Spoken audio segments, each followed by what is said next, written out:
গরম ভাতে প্রথম পাতে বন্ধুরা এই রেসিপিটা আপনারাও বানিয়ে ফেলুন। মূলো শাকের সর্ষে বাটা দিয়ে খুবই টেস্টি আর লোভনীয় হয়। ভালো লাগলে লাইক শেয়ার কমেন্ট অবশ্যই করবে। চ্যানেল নতুন হলে চ্যানেলটা সাবস্ক্রাইব করবে। পেজ থেকে দেখলে বন্ধুরা পেজটা ফলো করে আমার পাশে থাকবে।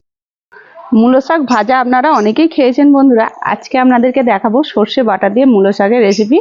খুবই সহজ পদ্ধতিতে আপনাদেরকে করে দেখাবো, একদম বানানোও খুব সহজ। মূলো শাকগুলো ছোট ছোট করে কেটে নিয়েছি। এটা সম্পূর্ণ নিরামিষ পদ্ধতিতে রান্নাটা হবে। কড়াই দিয়ে দিয়েছি জল, জল কিন্তু গরম হয়ে গেছে। এবারে দিয়ে দিচ্ছি শাকটা। প্রথমে শাকটা একটুখানি ভাপিয়ে নেব। দিয়ে দিচ্ছি লবণ, হলুদ। এবারে চাপা দিয়ে একটু সিদ্ধ করে নেব। এবারে সর্ষেটা বেটে নেব।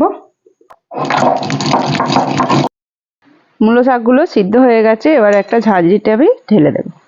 কড়াইতে দিয়ে দিচ্ছি সর্ষের তেল। তেল গরম হয়ে গেছে। দিয়ে দিচ্ছি 5 ফোড়ন, শুকনো লঙ্কা, তেজপাতা। দিয়ে দেব সিদ্ধ করা শাক। দিয়ে দিচ্ছি হলুদের গুঁড়ো অল্প একটু। দিয়ে দিচ্ছি অল্প একটু লবণ, সিদ্ধর সময় লবণ দিয়েছিলাম। শাকটা কিন্তু প্রথমেই ভালো করে ভেজে নিতে হবে। এবারে দিয়ে দেবো সর্ষে বাটা। সর্ষে বাটাটা প্রথমে দেবো না, তাহলে কিন্তু তিতো হয়ে যাবে। সর্ষে বাটা দিয়ে বেশি ভাজবো না, 1 খুন্তি নেড়েই কিন্তু তুলে নেব।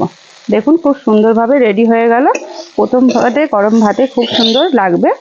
বন্ধুরা এখানে ভিডিওটা শেষ করছি। আবার অন্য কোনো দিন নতুন একটা ভিডিও নিয়ে হাজির হবো আপনাদের কাছে। ততক্ষণের জন্য টাটা, নমস্কার।